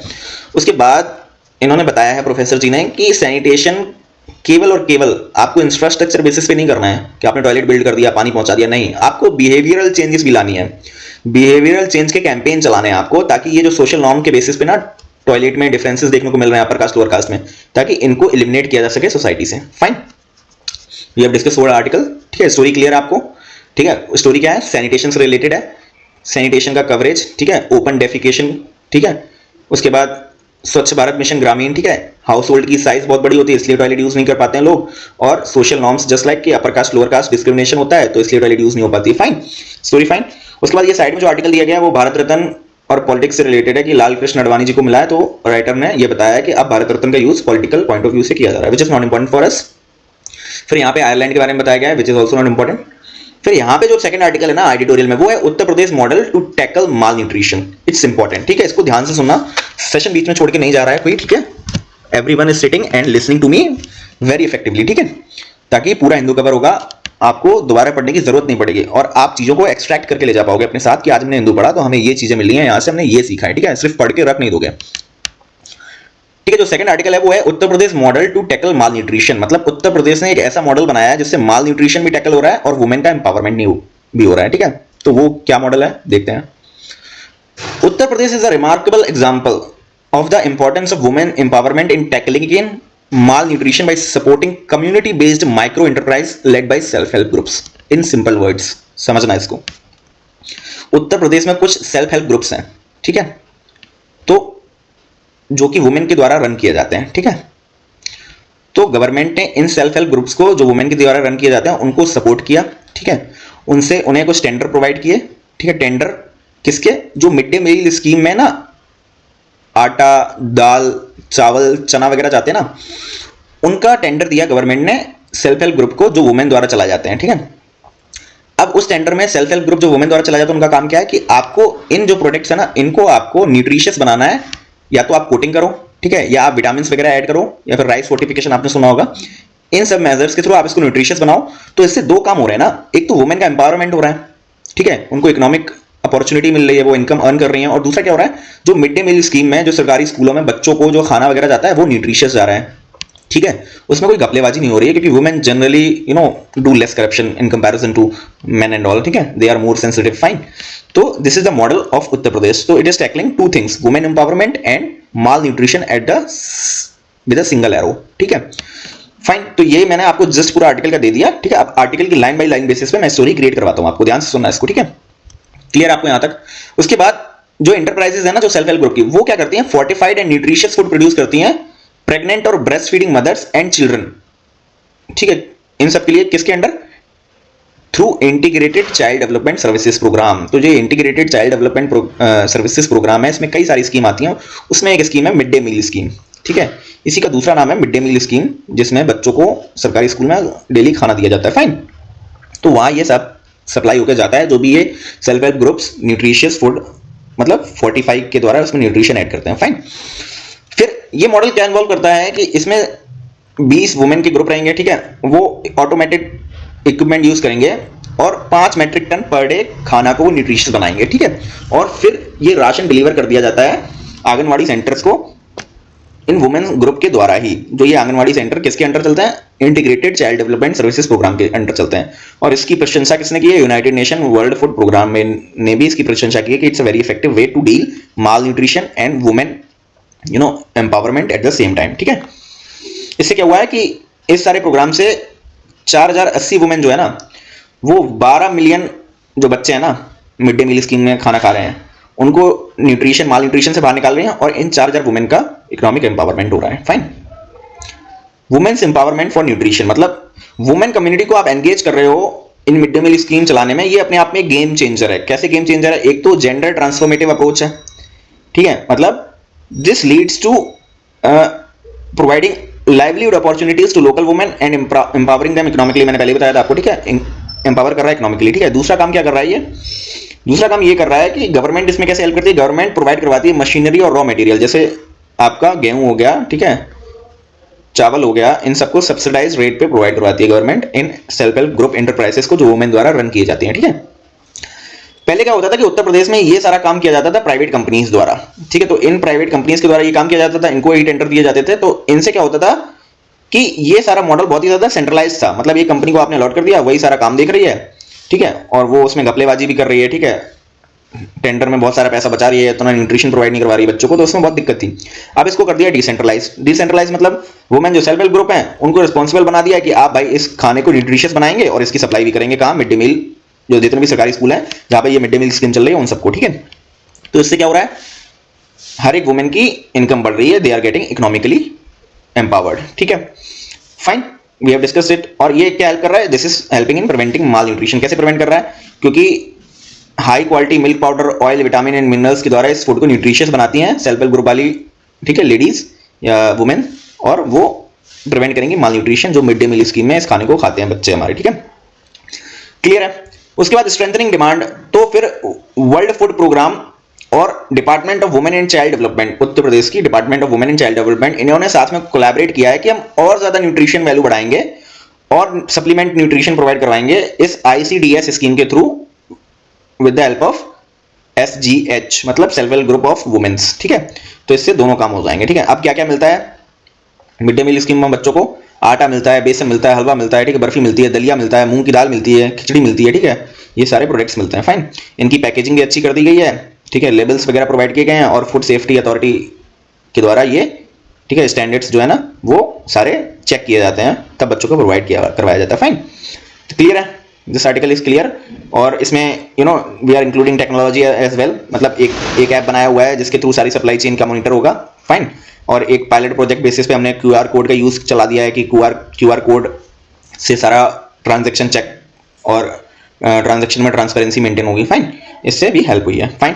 This model is clear. Basically मैंने आपको बेसिक्स यहाँ पे समझा दिया था, ठीक है, इस आर्टिकल में। इसके अलावा आपको सिर्फ इस आर्टिकल में ये स्टोरी याद रखनी है जो मैंने यहाँ पे समझाई थी। वो क्या थी स्टोरी, दोबारा सुन लो, बस इतनी याद रखनी है, पूरा आर्टिकल भूल जाना कोई जरूरत नहीं है। स्टोरी क्या है, मेंस में भी लिख के आओगे अगर ये स्टोरी याद रह जाएगी, फाइन।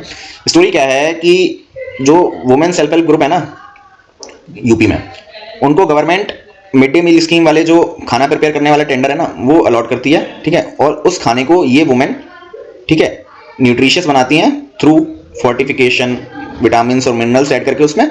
तो इससे इस एक तीर से दो काम हो रहे हैं। क्या दो काम हो रहे हैं? एक तो वुमेन का एम्पावरमेंट हो रहा है इकोनॉमिक, और दूसरा जो बच्चे माल नरिश थे ना उनका माल न्यूट्रिशन दूर हो रहा है, ठीक है। ये दो काम हो रहे हैं, फाइन, क्लियर है। बस यही स्टोरी है, यही याद रखना है, ठीक है, याद रहेगा ना, भूले तो नहीं। चलो अब दूसरा जो आर्टिकल ओपिनियन सेक्शन में आया है वो ये है कि the road to healthy democracy, ठीक है। ये चेयरमैन है अपोलो के हॉस्पिटल ग्रुप के, उन्होंने लिखा है। तो क्या बात की है इस आर्टिकल में, लेट्स सी। देखो, इंडिया 2047 में डेवलप हो जाएगा ऐसा हमारे प्राइम मिनिस्टर का मानना है, ठीक है। And we are forcing this to come कि we will be develop in 2047। और ये देखने को भी मिल रहा है, कैसे देखने को मिल रहा है, हमारा हर एक सेक्टर जो है ना इकोनॉमिक का वो बहुत ज्यादा ग्रो कर रहा है, वो चाहे सोशल सेक्टर हो, चाहे इकोनॉमिक इंफ्रास्ट्रक्चर वाला सेक्टर हो, ठीक है, या फिर हमारा ग्रामीण क्षेत्र हो, उसका भी काफी अच्छा विकास हो रहा है, ठीक है। हम चंद्रयान पे भी जा रहे हैं, मतलब हमारा स्पेस सेक्टर भी काम कर रहा है, हम कई सारे कॉलेजेस और यूनिवर्सिटीज भी खोल रहे हैं। तो ये सारी चीजें हो रही हैं, तो हो सकता है कि हम 2047 तक बहुत ही जल्दी डेवलप्ड कंट्री बन जाए, क्योंकि इतनी सारी चेंजेस हो रहे हैं, इतनी सारा प्रोग्रेस हो रहा है, फाइन। इनका ये कहना है। उसके बाद ये कह रहे हैं कि देखो प्रॉब्लम कहां पे आ रही है, सब कुछ तो डेवलप हो रहा है, बट प्रॉब्लम कहां पे आ रही है कि इस डेवलपमेंट का इक्विटेबल डिस्ट्रीब्यूशन हो रहा है कि नहीं हो रहा है। मतलब कंट्री में जो इनइक्वालिटी एग्जिस्ट करती है ना, बस ये मेजर प्रॉब्लम है। इसको आप टैकल कर ले जाओ तो मतलब आप राइट ट्रैक पे चल रहे हो, you are working on a right track towards developed India. बस आपको इनइक्वालिटी को चेक में रखना है। मतलब ऐसा तो नहीं कि डेवलप हम हो जाएं, बट पता पड़ा हमारी 20 से 25% पॉपुलेशन अभी भी बिलो पॉवर्टी है, ठीक है, उनको कुछ they don't get the fruit of development. तो इन्होंने बताया कि इनइक्वालिटी को चेक करना है, और इस आर्टिकल में स्पेसिफिकली उन्होंने इनइक्वालिटी हेल्थ सेक्टर में बात की है कि हेल्थ सेक्टर की इनइक्वालिटी को कैसे टैकल किया जा सकता है। तो क्या बताया उन्होंने, तो इंडिया के पास एडवांटेज बहुत बड़ा है, उसके पास डेमोग्राफिक डिविडेंड है, 1.4 बिलियन पॉपुलेशन है, youngest population in the world, ठीक है, जिसकी मीडियन एज 29 ईयर्स है, ठीक है। अगर ये पॉपुलेशन आपकी हेल्दी नहीं होगी तो उसकी प्रोडक्टिविटी कम हो जाएगी और इंडिया के ऊपर हाई इकोनॉमिक बर्डन हो जाएगा, क्योंकि अगर लोग ज्यादा बीमार रहेंगे तो इकोनॉमिक बर्डन ज्यादा हो जाएगा ना इंडिया के ऊपर। इन लोगों को बीमारी से ठीक करना, इनको सब कुछ प्रोवाइड करवाना, तो this is the economic burden on India, ठीक है। तो इसलिए पॉपुलेशन का हेल्दी रहना बहुत जरूरी है।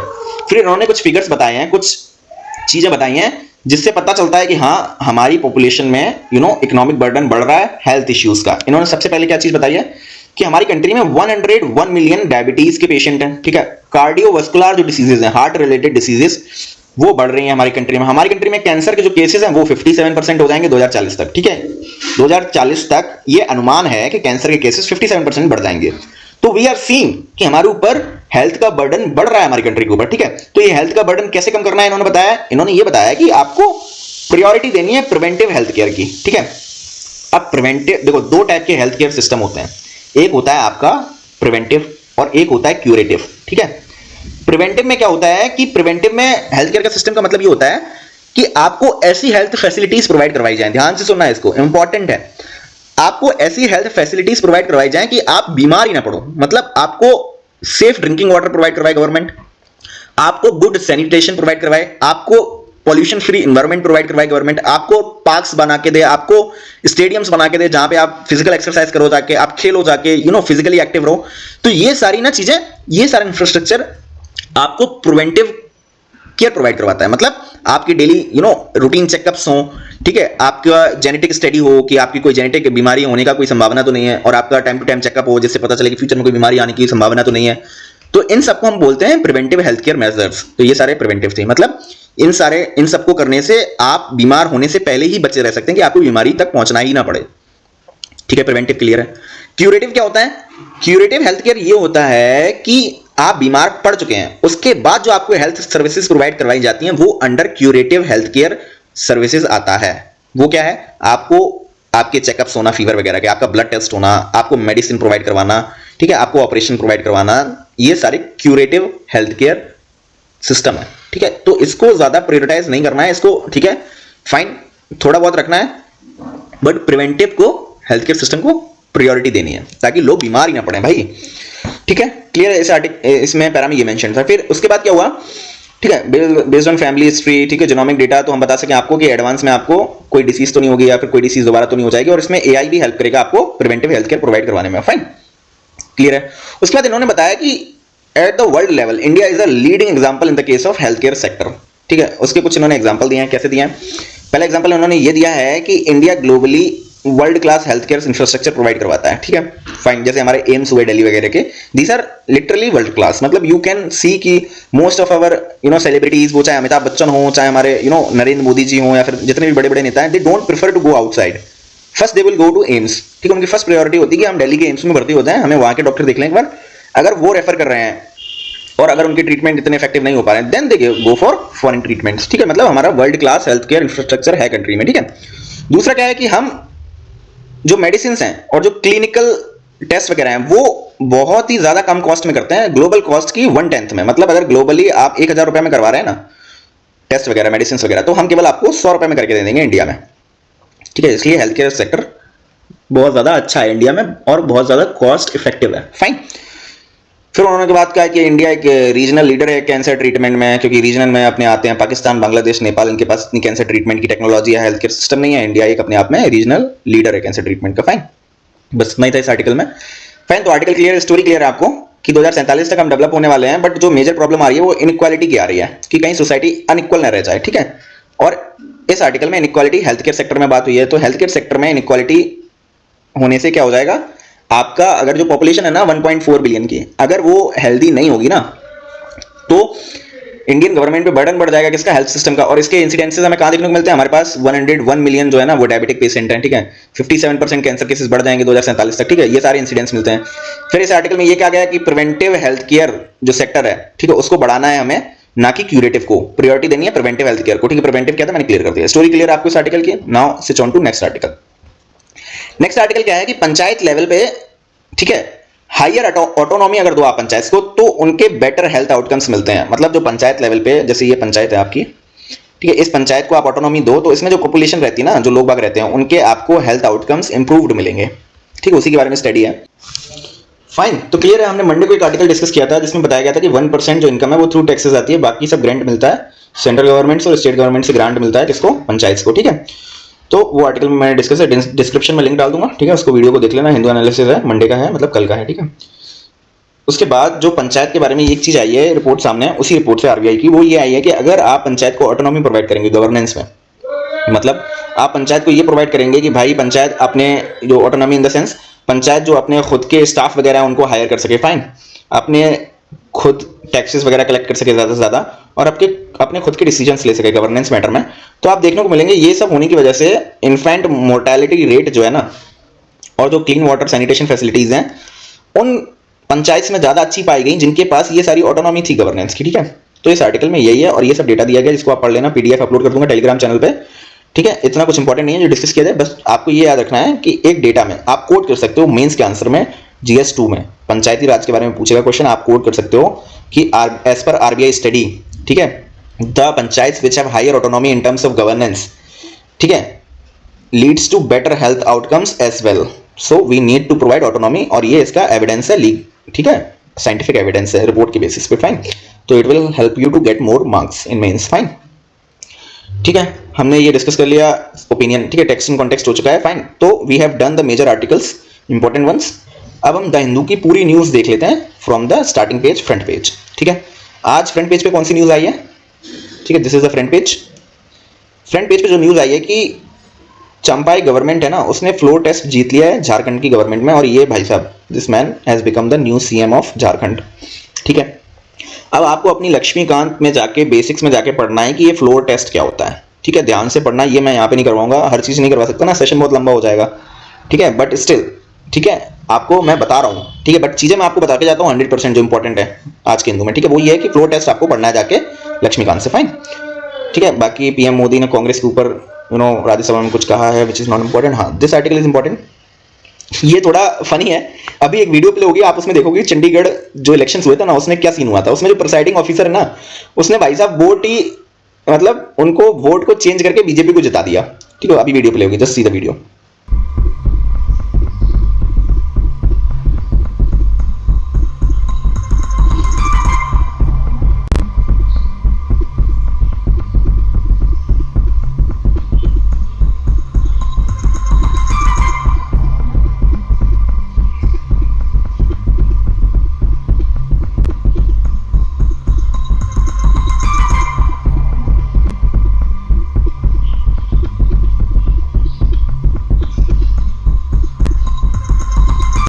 ठीक है, आपने वीडियो देखी, देखा आपने वो कैसे चेंज कर रहा है ना।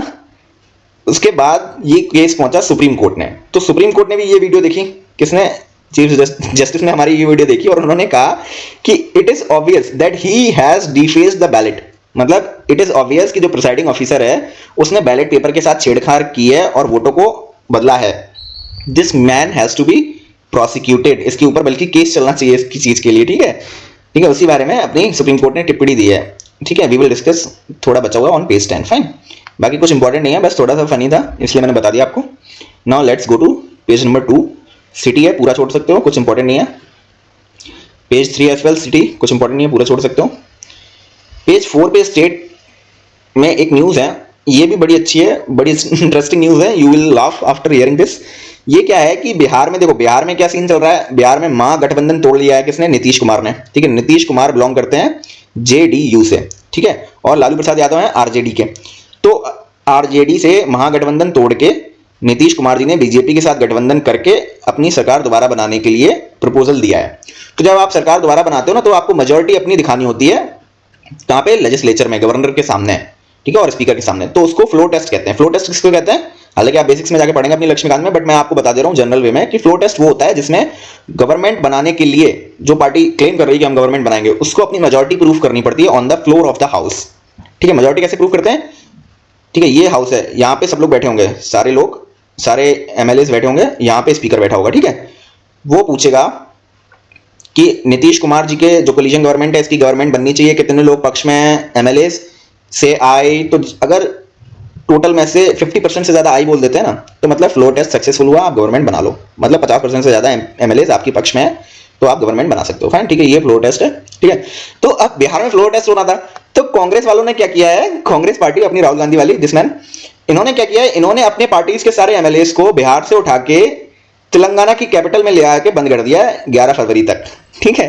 मतलब अगर बिहार के जो एमएलए हैं, ठीक है, उनको अगर पटना में ही छोड़ देते, ठीक है, फ्लो टेस्ट 12-13 को होगा, ठीक है, फ्लो टेस्ट 12 को होगा, सॉरी, फ्लो टेस्ट 12 को होगा। अगर 12 फरवरी तक, आज कितनी है, 6 फरवरी है आज, 12 फरवरी तक अगर उनको बिहार में छोड़ देते, तो हो सकता है कि भाई किसी को ब्राइब करके, किसी को कुछ बता के अपनी तरफ कर लेती बीजेपी वाले या फिर नीतीश कुमार जी, और हो सकता है उनकी गवर्नमेंट फॉर्म हो जाती। तो अब इन्होंने क्या किया है कि 11 तारीख तक सारे एमएलए को तेलंगाना में ही बंद रखेंगे, कहां, हैदराबाद में, ठीक है।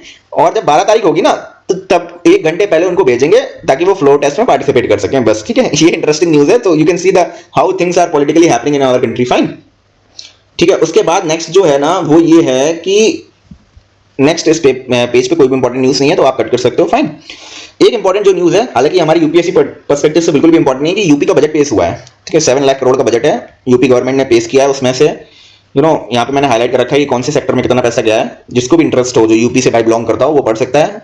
वीडियो पॉज करके आप हाईलाइटेड पोर्शन पढ़ लीजिए, आपको पता चल जाएगा कि कहां पे कितना अलॉट हुआ है, या फिर सिर्फ ये फोटो में जो डाटा दिया गया है ना, सिर्फ इतना ही पढ़ लीजिए, ठीक है, फाइन, ठीक है। उसके बाद पेज नंबर 5 पे सारा एडवर्टाइजमेंट है, no need. Page number 6 is editorial, we have discussed. Page 7 we have discussed, text and context discuss हो गया है, फाइन, वी हैव डिस्कस्ड। अच्छा, न्यूज ऑन पेज 10। पेज 10 पे क्या न्यूज है, एक क्वाड की जो समिट है ना, वो अभी नहीं होने वाली है, वो यूएस में जो इलेक्शंस है ना नवंबर में, वो हो जाए उसके बाद होगी, ठीक है, बस इतना ही है, नथिंग इंपॉर्टेंट। इसमें जो हमें देखना है वो ये है कि क्वाड क्या है, what is Quad, let's see what is Quad. What is Quad? Quad officially the Quadrilateral Security Dialogue, ठीक है, ऑफिशियली ये क्वाड्रिलैटरल सिक्योरिटी डायलॉग है. It is not a formal alliance, it is an informal strategic forum comprising 4 maritime democracies. ठीक है, कौन कौन सी? India, Japan, Australia and United States. मतलब this is India, this is Japan, this is USA and this is Japan, this is USA. ठीक है, ये 4 countries का ये क्वाड है. ठीक है, इंडिया, जापान, ऑस्ट्रेलिया और यूएसए. इसका प्राइमरी ऑब्जेक्टिव क्या है? Maritime security. क्यों चाहिए भाई मैरीटाइम सिक्योरिटी? क्योंकि चाइना यहाँ पे चैलेंज कर रहा है, कहाँ पे? इंडियन ओशन रीजन में. ठीक है, फिर क्लाइमेट चेंज को एड्रेस करना है, कोविड-19 पैंडेमिक को करना था कॉम्बैट जब कोविड-19 था. ठीक है, तो quad is also seen as attempt to counter growing might of China. ठीक है, ऑब्जेक्टिव्स क्लियर है, कौन सी कंट्रीज हैं क्वाड में, क्वाड क्या है. ठीक है, फॉर्मल अलायंस नहीं है, प्रीलिम्स में क्वेश्चन बन सकता है. It's a informal strategic forum. ठीक है, फॉर्मल अलायंस नहीं है. फाइन, तो what is quad we have discussed. Fine, उसके बाद रोजगार मेला हो रहा है 12 तारीख को, 12 फरवरी को. ठीक है, जिसमें 1 लाख वैकेंसी के फॉर्म बांटे जाएंगे, हमारे प्रधानमंत्री बांटेंगे. ठीक है, वेरी नॉट इंपॉर्टेंट फ्रॉम. जो ये चंडीगढ़ का केस था ना, जो मैंने वीडियो प्ले की थी फ्रंट पेज पे, उसमें पेज नंबर 10 पे फॉलो अप न्यूज है. वो क्या है कि देखो बैलेट पेपर को वीडियो में दिख रहा है कि इन्होंने बैलेट पेपर में चेंज किए हैं. ठीक है, इसलिए बीजेपी जीती है. ठीक है, तो इसके चलते सुप्रीम कोर्ट ने क्या कह दिया कि चंडीगढ़ जो म्युनिसिपल कॉर्पोरेशन नई बनी है बीजेपी मेयर के तौर पे, वो बजट मीटिंग होल्ड पे लगाए, अपनी बजट मीटिंग नहीं करेगी. जो 7 फरवरी को होने वाली थी ना बजट मीटिंग कल, उसको वो होल्ड पे लगाए, क्योंकि ये इलेक्शन जो है ना वो इलीगल तरीके से हुआ है. इस पे हम डिसीजन देंगे, उसके बाद डिसाइड होगा कि आप बजट मीटिंग कर सकते हैं कि नहीं कर सकते हैं. अच्छा, आपको पता है ना इलेक्शन को कैसे चैलेंज कर सकते हैं सुप्रीम कोर्ट या हाई कोर्ट में? It can be challenge through only and only election petition. आपको इलेक्शन पिटीशन फाइल करनी पड़ती है, आप नॉर्मल पिटीशन फाइल नहीं कर सकते, आपको इलेक्शन पिटीशन फाइल करनी पड़ती है. फाइन, बस इतना इंपॉर्टेंट था. ये जो रिटर्निंग ऑफिसर था, इसने ये वीडियो में रिटर्निंग ऑफिसर दिखाया गया था, जिसने पूरा ये इलेक्शन गड़बड़ किया था और बीजेपी को जिताया था. फाइन, फिर जो इंडिया और यूएस के बीच में सिविल न्यूक्लियर कॉपरेशन है, उसमें दिक्कत क्या आ रही है? उसमें ये दिक्कत आ रही है, हमने सब कुछ कर लिया है, इनका कहना है. ठीक है, जियोफ्री का, जो यूएस के हैं, कि हमारा सब कुछ हो गया, बस एक दिक्कत आ रही है, वो है कि इंडिया में कुछ रेगुलेशंस हैं. ठीक है, जो प्रॉब्लम कर रही हैं. कौन सी रेगुलेशन? एक लॉ है इंडिया में जो है civil liability for nuclear damage act 2010. इस पे हमारी नेगोशिएशन नहीं हो पा रही है. इस पे नेगोशिएशन क्या नहीं हो पा रही है, आर्टिकल में नहीं है वो, हालांकि मैं आपको बता देता हूं. इस एक्ट में ये लिखा है कि जो कंपनी सेटअप कर रही है प्लांट, ठीक है, और जो कंपनी सेटअप करने में हेल्प कर रही है, टेक्नोलॉजी दे रही है, वगैरह वगैरह कर रही है, और जो थोड़ा सा हेल्प भी करेगी इसको फंक्शन करवाने में, अगर कोई भी हादसा होता है इस न्यूक्लियर प्लांट पे, ठीक है, इस न्यूक्लियर प्लांट से जुड़ा हुआ कोई भी हादसा होता है, तो जो कंपनी, जिस भी कंपनी ने सेटअप किया है, वो भले ही फॉरेनर क्यों ना हो, उसको लायबिलिटी पे करनी पड़ेगी. ठीक है, मतलब अगर यूएस की कंपनी, इन भाई साहब की कंपनी कोई इंडिया में आके न्यूक्लियर प्लांट सेटअप करती है, ठीक है, तो अगर उससे कोई हादसा होता है ना, तो गवर्नमेंट कॉम्पनसेट वगैरह नहीं करेगी. ठीक है, ये जो प्राइवेट कंपनी है इसी को पे करना पड़ेगा, जितनी भी लायबिलिटी, जितना भी कंपनसेशन है. अब जो फॉरेन कंट्रीज है उनका क्या कहना है कि भाई देखो, न्यूक्लियर अगर प्लांट में कुछ दिक्कत आती है और उससे अगर कोई डिजास्टर होता है, तो वो डिजास्टर कोई छोटा मोटा तो नहीं होगा, वो बहुत बड़ा डिजास्टर हो सकता है. तो उसके बेसिस पे हमें कंपनसेशन बहुत ज्यादा देना पड़ेगा. अगर गवर्नमेंट सपोर्ट नहीं करेगी तो प्राइवेट कंपनी इतना ज्यादा कंपनसेशन कैसे देगी? तो ये बोन ऑफ कंटेंशन है between India and other foreign nations regarding civil nuclear cooperation. ये सिर्फ यूएस के साथ ही नहीं बल्कि सब कंट्रीज के साथ, यूरोपियन कंट्रीज, फ्रांस वगैरह के साथ यही कंटेंशन है कि ये लॉ, ठीक है, लायबिलिटी डालता है कि जिसने कंपनी सेटअप की है वो देगा कंपनसेशन, और इनका ये कहना है कि कंपनसेशन ऐसे तो बहुत ज्यादा हो जाएगा अगर डिजास्टर हो गया. तो भाई गवर्नमेंट को भी सपोर्ट करना चाहिए. ठीक है, स्टोरी क्लियर आर्टिकल की. ठीक है, बाकी on page 11 news section, nothing is important. ठीक है, you can cut it, no problem. On page 12 Grammy award मिले थे, उसमें से 4 इंडियंस को मिले. यूपीएससी के पॉइंट ऑफ व्यू से इंपॉर्टेंट नहीं है, बाकी जो अदर एग्जाम्स हैं, बैंक वगैरह या तुम्हारा CSIR का होने वाला एग्जाम, उनके लिए थोड़ा इंपॉर्टेंट है. तो उनमें क्या है कि उस्ताद जाकिर हुसैन को मिला है, राकेश चौरसिया को मिला है, शंकर और महादेवन को मिला है, और गणेश राजगोपालन को मिला है, और S विनाकर्म को मिला है. ठीक है, इन सबको ग्रैमी अवार्ड मिला है, देख लेना आप नाम. ठीक है, बाकी nothing is important on this page. Fine fine. On page 13 business section में जो सेक्रेटरी हैं किसके? डिपैम के. डिपैम इज डिपार्टमेंट ऑफ इन्वेस्टमेंट, ठीक है, प्राइवेट एसेट मैनेजमेंट. ठीक है, ये फाइनेंस मिनिस्ट्री के अंडर आता है. तो इनके जो सेक्रेटरी हैं उनका ये कहना है कि स्टेट गवर्नमेंट जो है ना वो डुअल अप्रोच फॉलो कर रही है. एक तो वो जो स्ट्रेटेजिक डिसइन्वेस्टमेंट है, मतलब जो प्राइवेटाइजेशन है, जो इंडियन PSUs को, प्राइवेट कंपनीज को बेचना, ठीक है, उसमें वो हेल्प नहीं कर रही हैं. ठीक है, और बाकी वो कई सारी ऐसी समिट्स ऑर्गेनाइज करती हैं जिसमें वो प्राइवेट सेक्टर को या प्राइवेट इन्वेस्टर को इनवाइट करती हैं कि भाई आके हमारे स्टेट में इन्वेस्ट करो. ठीक है, और पीएसयू उसको बेचने नहीं दे रही है प्राइवेट को, तो ये डबल स्टैंडर्ड नहीं चलेगा। ठीक है, ये केस क्यों उठा? ये केस इसलिए उठा कि एक सेलम स्टील प्लांट है सेल का, ठीक है, जो कि तमिलनाडु में, ठीक है, बेचना था प्राइवेट कंपनी को, तो वहां पे तमिलनाडु की गवर्नमेंट ने कोऑपरेट ही नहीं किया। ठीक है, तो इसलिए पोटेंशियल बिड नहीं हो पाई और ये प्लांट बेच नहीं पाया प्राइवेट प्लेयर को। तो इसी के कॉन्टेक्स्ट में इन्होंने, सेक्रेटरी साहब ने ये कहा है कि जो स्टेट गवर्नमेंट्स है ना, वो हेल्प ही नहीं कर रही हैं प्राइवेटाइजेशन में, और दूसरी तरफ कहती हैं कि प्राइवेट इन्वेस्टर को हमारे स्टेट में इन्वेस्ट करना चाहिए। ठीक है, तो बस यही था इसमें, बाकी is not important, nothing is important on this page. In world news what is important is United kingdom के किंग को कैंसर हो गया है। ठीक है, बस इंटरेस्टिंग थी, मैंने बता दी, बाकी कुछ इंपॉर्टेंट नहीं है। और म्यांमार फोर्सेस जो हैं, ठीक है, वो बांग्लादेश में जा रही हैं ऐसा, ठीक है, म्यांमार छोड़ के बांग्लादेश बॉर्डर क्रॉस करके बांग्लादेश में जा रही हैं, क्योंकि एथनिक ग्रुप और मिलिट्री के बीच में कॉन्फ्लिक्ट चल रहा है म्यांमार में। ठीक है, फिर प्रेसिडेंट मोइजू ने कहा है कि हम अपना डिफेंस बूस्ट करेंगे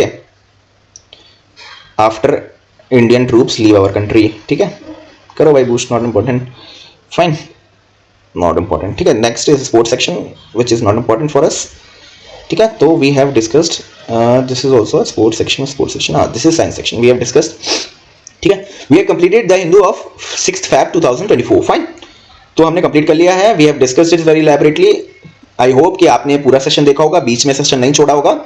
ठीक है, we are done with the Hindu and please share it. मैं एक बात और कह दूं आप लोगों से कि this channel is not being run by us, ये हमारा चैनल नहीं है। ठीक है, this is not our channel, this is channel of every UPSC aspirant sitting in their homes. वो कोई भी बंदा हो जो यूपीएससी कर रहा है ना, जो अपने कमरे में बैठा हुआ है, अपने रूम पे बैठा हुआ है, राजेंद्र नगर में, लक्ष्मी नगर में, करोल बाग में, मुखर्जी नगर में, कहीं भी बैठा हुआ है ना, उस हर व्यक्ति का ये चैनल है। Because this channel is not backed by any coaching institute, any corporate entity, ऐसा कोई सपोर्ट नहीं है इस चैनल को। This is totally run by UPSC aspirants जिन्होंने 5-6 साल मेहनत की है भाई इस फील्ड में, मेंस लिखा है, इंटरव्यू लिखा है, फेल होके आए हैं। ठीक है, उनके द्वारा ये चलाया जाता है। तो we don't have resources to make it viral and all, but we provide you with the quality. It's your responsibility कि आप ये हमारे एस्पिरेंट कम्युनिटी की गुड के लिए आप इसको शेयर करें। ठीक है, चैनल को सब्सक्राइब करें, शेयर करें वीडियो ज्यादा से ज्यादा, and try to make it कि ये बहुत से ज्यादा यूपीएससी जो बच्चे कर रहे हैं ना, उन तक ये चीज पहुंचे। ठीक है, बाकी जो जितने भी डिस्कशंस आते हैं, they don't do very elaborately in the way we do it. For example, I don't want to take names like Jews and IQ and all. These all discussions, they select specific topics. ठीक है, specific articles वो select करते हैं हिंदू के, 2-3 editorial के, 2-4 from text and context, and they discuss it. But we discuss each and every news. ठीक है, very elaborately. ठीक है, कुछ नहीं छोड़ते हैं द हिंदू में से जो आपको पता ना हो उस दिन का। ठीक है, तो इतना elaboration के साथ डिस्कस करते हैं, बट आपकी रिस्पॉन्सिबिलिटी कि आपको उसको शेयर करना है। ठीक है, फाइन, तो we are done with our the Hindu analysis. ठीक है, thank you on the behalf of UPSC aspirants community. Thank you for watching. Thank you so much. Thank you guys. Okay, thank you.